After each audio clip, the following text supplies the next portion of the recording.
Olá a todos, bom dia, boa tarde, boa noite. Eu sou o André Vargas, editor de Money Report. Estou aqui entrevistando Douglas Montalvão, diretor para a América Latina da gigante de software Adobe. Voltou ao Brasil depois de muitos anos, está 8 meses aqui no Brasil. Exatamente. Trabalhando, morou muitos anos no Chile e no México. E agora vai contar um pouco da sua trajetória e um pouco do que veio fazer ao voltar para casa. É isso aí. Bom filho, a casa retorna sempre, dizem, né? Pois é. Douglas, você atua com cloud para grandes empresas da América Latina, meio que o core business da empresa. Uhum. No que as empresas brasileiras estão à frente dos clientes de primeiro mundo da empresa e no que elas... o que é preciso fazer para o Brasil melhorar? Você tem clientes que você atende países desenvolvidos, tem clientes que têm em diferentes estágios de desenvolvimento, De maturidade no cloud. O que a gente pode ensinar para eles e o que eles podem ensinar para a gente? Boa pergunta. Eu acho que o Brasil, a gente tem muita sorte, porque o brasileiro ele é muito curioso, ele por natureza é inovador, então a gente adota a tecnologia muito rápido. Se você olhar as redes sociais, ou o próprio Pix, hoje, a velocidade da adoção do Pix, quando você compara com a versão mexicana, por exemplo, que ainda está ali engateando, eles não conseguiram fazer virar uma realidade. E no Brasil, hoje em dia, você faz Pix até para... Outro dia eu estava num restaurante, tinha uma senhora vendendo panos de prato, e eu falei, olha, que pena, não tenho dinheiro aqui comigo, eu aceito Pix. Então, quer dizer, já está disseminado em todos os lugares. Então, o brasileiro, ele tem essa coisa de adotar muito rápido a tecnologia. O WhatsApp é outro, nós somos muito maiores e muito mais relevantes para o Facebook, Meta, WhatsApp no Brasil que vários outros países. Então, você tem um mercado do consumidor que adota a tecnologia, que é inovador, que é muito curioso, né? Que, por exemplo, os influenciadores digitais no mundo, o Brasil é um dos países que está liderando toda essa revolução. Então, isso faz com que o próprio consumidor pressione as empresas. Então, as empresas brasileiras, elas têm que estar ao dia com toda essa inovação, porque o consumidor está inovando, ele está adotando a tecnologia. Isso facilita, porque às vezes você, como empresa, você lança certos produtos, se o seu consumidor não adota aquela tecnologia, não existe essa troca, então não existe negócio, não existe inovação. Por outro lado, as empresas brasileiras, elas são mais engessadas, eu diria. São empresas muito grandes, né?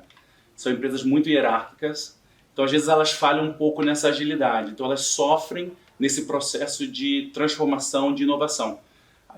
O cliente, quer dizer, o cliente varejão, o cliente da rua, ele consegue ser mais moderno, ele é mais rápido de adotar tecnologias e inovar do que às vezes as empresas são capazes de entregar. Que é a grande corporação. E aí você vê, quando começou a pandemia, que a gente tirou essas travas, né? De repente tudo fechou, as empresas tinham que buscar uma forma de vender. Teve grandes empresas que lançaram canais de vendas através do WhatsApp ou canais digitais em semanas. Numa situação normal eles teriam levado anos. Por essa questão dos legados tecnológicos, empresas muito grandes, com infraestruturas de arquitetura muito pesadas, com hierarquias com muitos níveis. Então acho que empresas fora do Brasil elas têm um pouco mais de agilidade às vezes que as empresas brasileiras. Obviamente quando a gente fala de grandes corporações, porque o Brasil também é, na América Latina, o celeiro de startups, né? Que já nascem, até por isso eu acho, como as empresas maiores às vezes são mais lentas para reagir à demanda dos consumidores, as startups para elas é um prato cheio, onde você tem um consumidor que adota tecnologia facilmente e grandes empresas estabelecidas que são um pouco mais lentas para se mover. Melhor do que investir em P&D internamente. Exatamente. Antes de começar, você estava falando da era da eficiência. Vamos passar ali uma pequena... somos obrigados a passar por uma pequena era da eficiência. Como é que é isso? Eu diria o ano da eficiência. A gente tem escutado isso muito dos nossos clientes. Eu acho que a pandemia trouxe... Não é uma coisa do marketing de vocês. Não, é conversando com os clientes mesmo. Uhum. E a gente sente que, obviamente, durante a pandemia aconteceram muitos projetos de transformação, nós fomos parte de muitos projetos, que a pandemia acelerou tudo em questões de digitalização e de transformação. E agora é um ano, dadas as condições de mercado, as taxas de juros, inflação e tudo isso, que as empresas estão muito focadas em realizar valor com o que elas já têm. Então, eu escutei isso de vários clientes, né, que esse é o ano da gente realmente concretizar as nossas transformações. É o ano de ser eficiente. A jornada de transformação digital das empresas está em constante adaptação, certo? O que você falou agora há pouco é mais ou menos isso. Quer dizer, você tem uma adaptação ali para tornar a coisa um pouco mais lucrativa, um pouco mais eficiente, um pouco mais azeitada, já que isso funcionou durante esse período crítico que ninguém achou que fosse passar por... Nós não achávamos que íamos passar por isso nas nossas vidas. Isso era uma coisa do cinema. Agora, quem pensa hoje só em cumprir metas, vai ficar para trás? Esse é o desafio, porque você está falando em adaptação, você está falando em eficiência. Se você ficar só focado, eu estou falando para o seu cliente, se ele ficar só focado na meta, ele pode bater a meta esse ano, mas ele vai ficar para trás no ano que vem. Como você gera esse equilíbrio entre entregar o que você precisa entregar no curto prazo, mas não abandonar a visão de transformação do longo prazo, onde você quer que a sua empresa esteja, olha aqui eu misturando o espanhol, onde você quer que a sua empresa esteja nos próximos 5 anos. Então, olhar o curto prazo é importante, obviamente. Muitos dos projetos que a gente faz hoje, a gente recebe a missão de como eu crio valor, como eu crio receita adicional ainda esse ano. Já estamos em junho, a gente, projetos que começam agora, que começaram há alguns meses, como a gente cria valor e resultado e receita ainda esse ano, ok? Mas como esses projetos levam a empresa para uma visão de mais longo prazo. Acho que esse equilíbrio é importante. E é um ano que tudo indica que vai ser um ano que começou tarde. Claro, já começou meio atrasado, né? O ano começou tarde. Agora, me diga uma coisa. Confesse. Em algum momento, você, a sua equipe, os seus colegas, vocês têm que alertar o seu cliente disso? De buscar esse equilíbrio o tempo inteiro. O tempo todo. Porque imagina que quando a gente pensa a longo prazo, a fundação que você está montando ela é muito importante. Então, se você monta uma fundação que te vai atender só no curto prazo, quando você quer dar o próximo passo, você não está preparado. Aí você tem que voltar várias casas atrás e refazer o que já foi feito. Então, nunca abandonar a execução do curto prazo, mas também a visão que você tem para o seu negócio no longo prazo. Qual a principal qualidade que o profissional que lida com inovação precisa desenvolver? Vou formular melhor. Lógico, você tem que ter um conhecimento técnico e tudo mais. Mas tem algumas coisas que não estão no drive dos MBAs, não estão no drive, né? Às vezes não está nem no drive da empresa. Como é que o sujeito tem que trabalhar para conseguir trabalhar os seus skills para conseguir deslanchar, sobreviver, prosperar e entregar para o cliente nesse ambiente? Acho que entender que a inovação é você fazer algo que não foi testado antes. Né? Então, se você está fazendo algo que é novo, que é inovador, as chances de você errar, as chances daquilo não dar certo numa primeira tentativa, elas são muito grandes. Então, como você desenvolve essa resiliência de entender que eu estou fazendo algo diferente, que as chances de erro são altas, e como você não se impacta com esses erros, porque eles vão acontecer.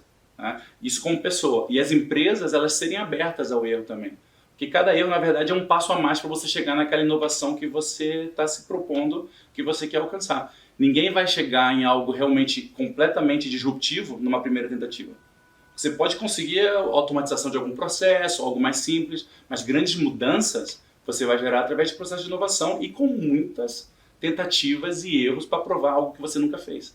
Então é normal que isso aconteça. Mesmo usando de inteligência artificial. Mesmo usando inteligência artificial, que é outra forma de inovar e é outra forma também de...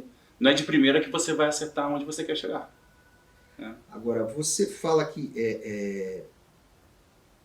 Que exemplo você dá quando você quer mudar o mindset do cliente?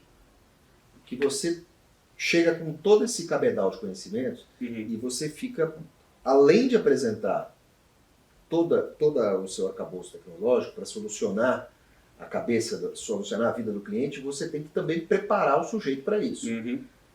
E como você falou, tem empresas que são muito grandes, muito hierarquizadas. Como é que você começa a mudar o mindset? E você tem que mudar esse mindset a todo momento, porque a cada atualização, a cada grande ferramenta que você apresenta, puxa de volta para... O sujeito vira um aluno de novo. Exato. Você tem que trabalhar a multiplicação disso. Como é que você se prepara, você e seus colegas, sua equipe, a empresa, qual a estratégia da empresa para toda hora estar, digamos assim, oxigenando a cabeça do cliente? É construir a visão em conjunto. Eu acho que não é impor o que a gente acredita, mas a gente senta com os nossos clientes, a gente entende para onde eles querem ir, quais são as aspirações, a gente aporta nessas aspirações, que às vezes eles não pensam, talvez por não conhecer todo o potencial que existe na tecnologia, eles podem até estar pensando pequeno. Então a gente gasta muito tempo, vamos desenhar aonde o seu negócio quer estar em 5 anos, ou em 3 anos, ou até em 2 anos. Com o tempo acelerado, tem empresas que hoje planejam coisas há 2, 3 anos. E a gente constrói junto esse caminho. A gente chega nessa visão e a gente constrói junto. E a gente faz um acordo entre essa é a visão entre Adobe e você, cliente, sim. Então como é que a gente vai desenvolvendo passo a passo para alcançar essa visão? Porque a gente tem que ir junto. Não é só Adobe e não é só o cliente. É como a gente vai a 4 mãos. Mas tem muito esse trabalho de construção e de desconstrução. Por exemplo, hoje se fala muito dessa visão centrada no cliente. Todo mundo fala isso, né? No consumidor final. Eu quero que a minha empresa seja uma empresa que põe o consumidor no centro e toma todas as decisões com esse consumidor no centro. Aí você faz 5 perguntas e você percebe que aquela empresa não está centrada no consumidor. Por exemplo, as suas medições, que indicadores você olha? Ah, indicador de vendas, venda de produtos, venda por canal. Tá, e você olha o lifetime value do seu cliente? Você olha se aquele cliente está crescendo com você ou se ele está diminuindo o relacionamento com você? Não, isso a gente não olha ainda. Quer dizer, a sua empresa, na verdade, ela está focada em quê? Produto e canal. Você precisa ser um pouco IBGE do seu cliente. Em que sentido? No sentido de preparar a geografia e a estatística do seu cliente. Também ajudar ele buscar o perfil do sujeito que ele acha, que ele aspira. Ele aspira a ser. Ele aspira a ser, e que ele aspira a ter contato também. Né? Claro. E se ele vai ter a métrica só em cima da venda, ele não sabe quem é o cliente. Porque acontece isso, né? Na visão, eu quero ser uma empresa centrada no consumidor. Mas e dentro da empresa? E seus KPIs de venda, seus KPIs de lifetime value do seu cliente? A organização da empresa? Então, acontece muito com meus clientes, onde eles têm 5 canais digitais diferentes, mais a loja física, e cada canal tem um dono. E eles têm metas que concorrem entre eles. Então, o cara do canal e-commerce, ele só ganha se ele vender no e-commerce. Tá, mas se o cliente entrar no e-commerce, olhar o produto e depois comprar na loja? Ah, não, quem ganha é o cara da loja. Esse cara do e-commerce, ele perdeu, ele deixou de ganhar. A lógica do sujeito, ele tem todas as plataformas, mas a lógica dele ainda é uma lógica de comissionamento analógico. Esse é um exemplo. Um exemplo onde, em teoria, eu sou centrado no consumidor, mas cada canal tem um KPI diferente, eles concorrem entre eles. Sendo que hoje a gente sabe que a jornada do consumidor ela é multicanal, omnicanal, vamos dizer assim. Quando que a gente vai comprar algo sem pesquisar na internet antes? Então você vai lá, você olha e depois você compra. Isso quando o sujeito vai lá e não chega com um print screen. Já, esse é o produto que eu quero, esse é o preço que eu vi. Me dá isso. Exato, exatamente. Então falta muito para as empresas ainda chegarem em certas visões e a gente trabalha muito com eles para ir construindo isso. E desconstruindo, como eu falei, né? Visões que eles têm, que eles carregam há muitos anos. É possível mudar esse mindset da empresa? É possível ajudá-lo, ajudar a empresa, uma empresa de varejo que tem esse trabalho tem esse comissionamento torto? Sim.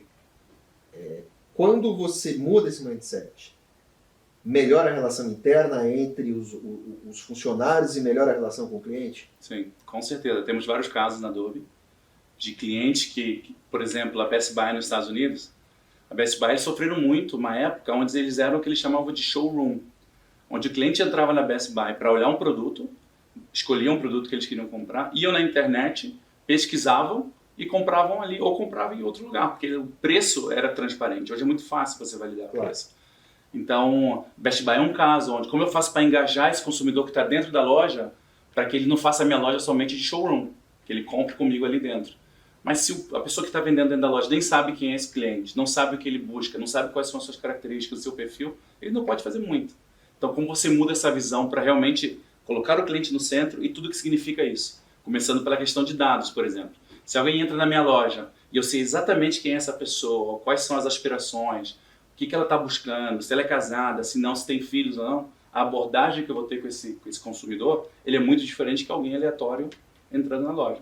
Então, se é possível, a gente consegue mostrar que os indicadores de vendas, de receita, o lifetime value que a gente fala, né, quanto aquele cliente gasta com você aumenta e muito, você diminui a sua fuga de clientes. Então, os indicadores você consegue calcular e tem vários exemplos de clientes que já veem esses resultados. Mas o desafio está nessas questões muito mais internas, de como alinhar a empresa, alinhar os executivos, os KPIs, a tecnologia correta, no roadmap correto, como você vai montando, porque ninguém vai fazer um projeto onde aquele Big Bang, né, de 3 anos de projeto, essa não é a ideia. Você, de alguma maneira, você trabalha também como um consultor. Somos consultores. Você faz uma consultoria de Exato. preparação toda, você não está só trabalhando o cloud. A tecnologia é o habilitador. Mas se essa tecnologia não está conectada com uma visão e com objetivos claros de negócio, não tem muito sentido. Então, nosso dia a dia é de consultoria mesmo. Agora me diz uma coisa. Quando você chega num cliente que tem essa visão já Ele já tem essa visão já montada. já montada, já Uhum. feita. O projeto anda em quanto tempo? Você pode falar, são meses. Este é um projeto que a gente acabou de, inclusive, de fazer um case. E, na verdade, o projeto durou meses. O mindset dos caras estava pronto. Sabiam o que queriam, como queriam, e o time estava preparado. Tinha um time muito sólido, usamos os parceiros corretos na implementação também. E questão de meses, já gerando valor. E quando o sujeito ainda está muito cru? Pode tomar um pouco mais de tempo.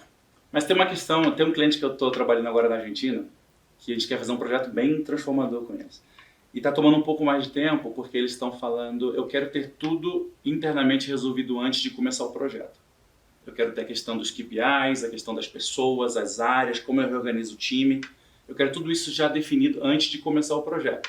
A gente sentou eles com outro cliente brasileiro, um cliente grande aqui, e a mensagem foi, se eu tivesse essa mesma visão de ter tudo resolvido antes de começar o projeto, como a gente não era tão maduro, eu ainda estaria pensando em fazer o projeto. Então eu estou há 2 anos no meu projeto e durante o projeto a gente se deu conta que tinha várias definições que a gente tinha que fazer. O cliente estava inseguro. Então a mensagem dessa empresa brasileira para essa empresa argentina foi, comecem e durante o projeto vai ser uma ótima oportunidade para vocês sentarem e tocarem temas e questões que vocês não estavam preparados para tocar ainda. Então o projeto mesmo vai empurrar vocês a sentarem, como a gente realinha os KPIs da empresa, como a gente redefine quem é dono do cliente. E se você for esperar para definir tudo isso antes de começar o projeto, você não começa. Porque a empresa tem outras prioridades. Né? Meu Deus do céu. Meu Deus do céu. É desafio. Você precisa estar sempre com a mente muito oxigenada, preparada para tudo. Mas eu gosto muito, é um mundo de inovação e tecnologia que esse é o... Graças a Deus que eu caí nesse mundo, porque eu gosto muito do que eu faço. Então fazer isso para mim é um prazer, na verdade, com meus clientes. Dá para perceber. Douglas, muito obrigado. Obrigado a você.